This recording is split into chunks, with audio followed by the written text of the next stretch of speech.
Hello, welcome back to the library. Today I'm going to be talking about my top 5 scariest or unsettling horror books that I have read in the year 2025. My thoughts, feelings. If there are trigger warnings associated, I will give those as well. But to start, as always, I'd like to talk about what was checked out of the library this week. I'm currently reading the 5th book in the ACOTAR series. This is A Court of Silver Flame by Sarah J. Maas. I am really enjoying it. I'm a little over 50% through. I'm hoping to be done this weekend. And then I have my big old stack right here of books for spooky season to read. And then I'm joined today by Vessel Marie Sleep Token. My friend made that for me for my boo basket, and I love him. He sits front and center on my bookshelf. Sleep Token is one of my favorite bands, so it made me super happy. And the cape comes off, so I can have her make me a little cloak that matches all of his albums. And I really want her to make me an Even in Arcadia one because that color pattern is my favorite. Anyways, let's get right into the book recommendations. So these are all scary for different reasons. I will say none of them gave me a true jump scare. None of them made me have to put the book down and take a break. You know what? I take that back. There's one in here, but it's not because it's scary. It's because of the subject of the book. So let's get right into it. The first one is Old Country by Matt and Harrison Query.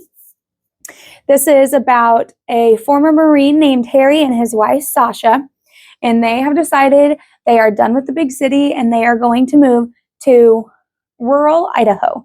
And it is, let's see, I want to say it's by a national forest, but I don't remember for sure. All I know is there's mountains. They have a little pond, creek on their property. It's spacious. There's a ton of room. The nearest neighbor has to be either a very long walk or a car ride over to them. This place is serene, and they are very happy to be there. When their new neighbors, Dan and Lucy, sorry, I had to remember their names. When Dan and Lucy come over to introduce themselves, they give the couple, Harry and Sasha, a list of rules to follow for spring. And Harry and Sasha at first are just like, what? They think it's a prank because they're the new folks in town. No big deal. It happens, especially in small communities where there's not a bunch of people. But Lucy and Dan basically tell them that this land is very special and very, very old, and there are rituals that need followed for all 4 seasons. So they read over the list of rules, and Sasha wants to believe it and is diligently keeping an eye on the little signs that the rules say are going to show up, and Harry just brushes it off, doesn't think anything of it until the signs start happening. So you are following them through this book through the different seasons and the different rituals, and it's creepy, and it does kind of make your hair stand on end. I am a very spiritual person, and so I believe that the land, basically we don't own the land. We can reside on it. I do believe in spirits and earthly spirits, so this book hit me in a different way than it may most people, which is fine. But there is a scene in this book where they hear weird, creepy noises at night, and my husband was either at work or at a friend's house, and I was letting our dogs out for the last time. Our neighborhood is a relatively quiet neighborhood, and it doesn't really get a lot of lights and traffic other than the highway that runs along our property line. So when you hear weird noises and it's pitch black other than a dim light from your porch so you can keep an eye on your dogs, it was a little creepy. But this book was fantastic. I don't think that there's any trigger warnings or anything that need mentioned in it, but it's a fun time. This would be really fun to read if you're camping on vacation in a cabin, something like that. That'd be a really fun time. So, Old Country. The next one is scary for a completely different reason. The next one is Penpan by Dathan Aurerbach. This, I believe, started out as a horror story on Reddit and was picked up and turned into a book. Chapters were added, things like that. An ending was added. This book is creepy because it could happen. This book is something that could legit happen to you. So we are in the eyes of the main character. I don't think we ever learn the main character's name, but he is recalling memories that he can't seem to remember, and his mom won't tell him. She keeps shutting him down, saying it doesn't matter, it's done and over with, but he wants to know. So he is going through and recalling memories, and while he is doing this, you are doing it at the same time. He has a stalker. This boy has a stalker. That's the whole premise of this book. He has a stalker, and everything he does is being watched, and he doesn't know who it is or why they're doing it or anything like that. And at first, he doesn't even know what's going on, and that's what makes it even weirder. So this book was creepy in the sense that it could legit happen to somebody. It's more realistic horror, which I think was really cool. I don't think I've ever read one that is like realistic horror like this, so that was really cool. This was a 5-star read for me. The only thing I didn't like was every memory has its own chapter, so the chapters are really freaking long. But overall, it was a short book. I read it in just a couple days, but fantastic, fantastic. The next book does have some trigger warnings, so we'll jump right into those too. And I'm sorry if you can hear the mic move. I apologize. That is The Troop by Nick Cutter, and I got my friend to read this because I told her that this is like if Stephen King wrote The Lord of the Flies, rated R.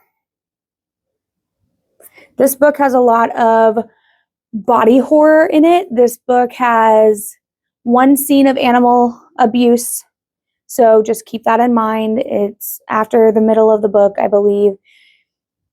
It's not vital to the story, but I do think it's vital to character development. That is just my personal thought.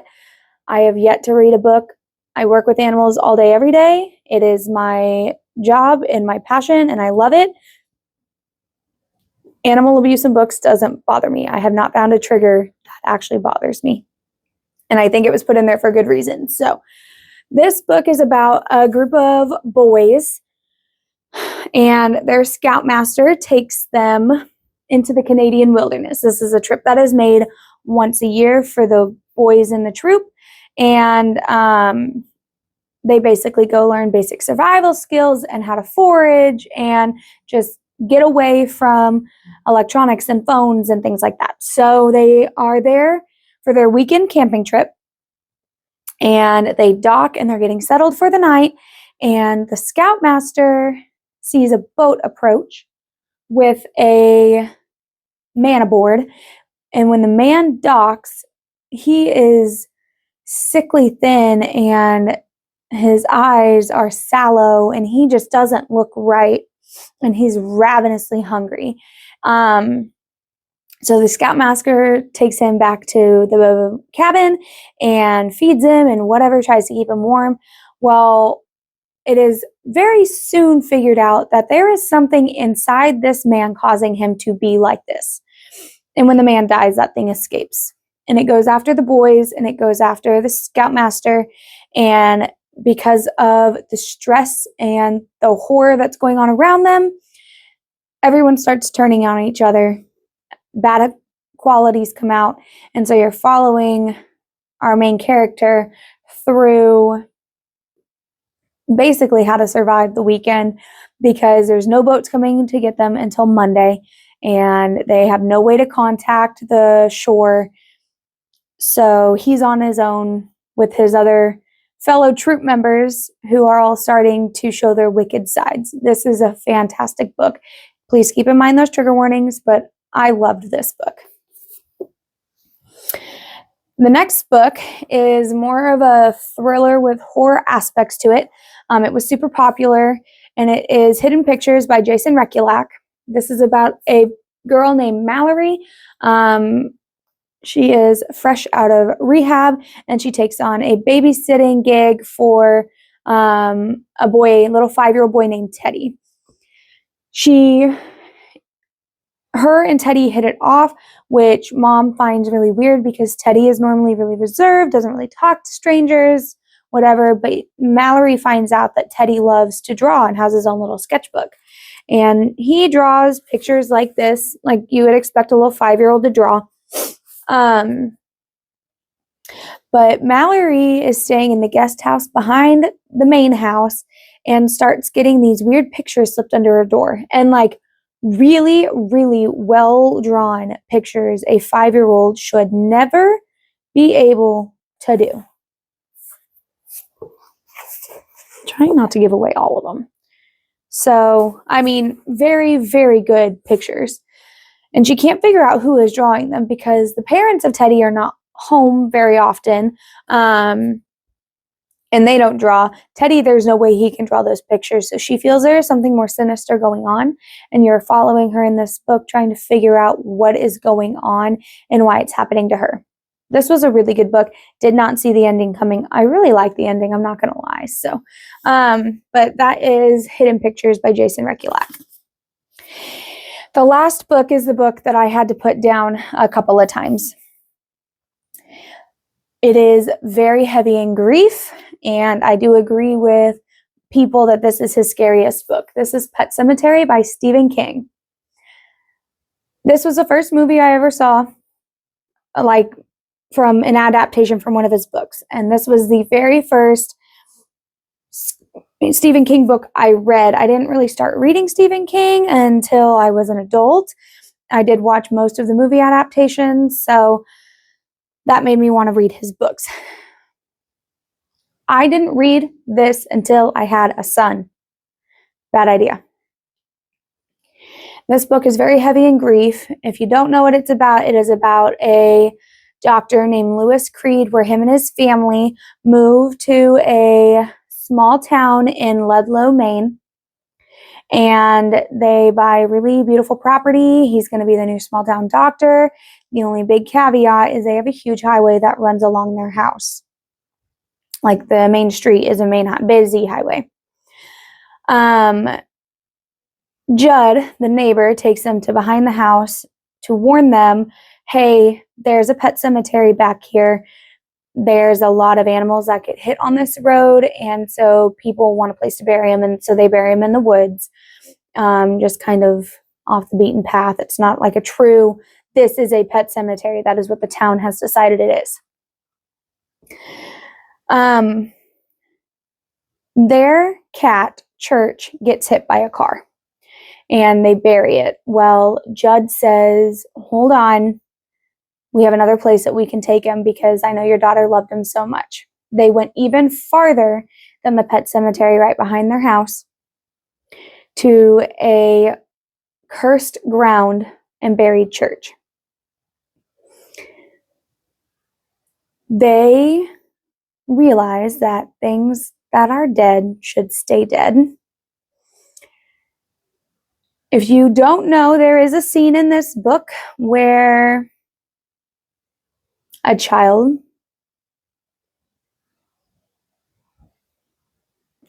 and that got me a lot. And I know it's a spoiler if you haven't read or seen the movie, but it's important to know that it's in there because this book is heavy on grief and moving on and learning to overcome the tragedies in life.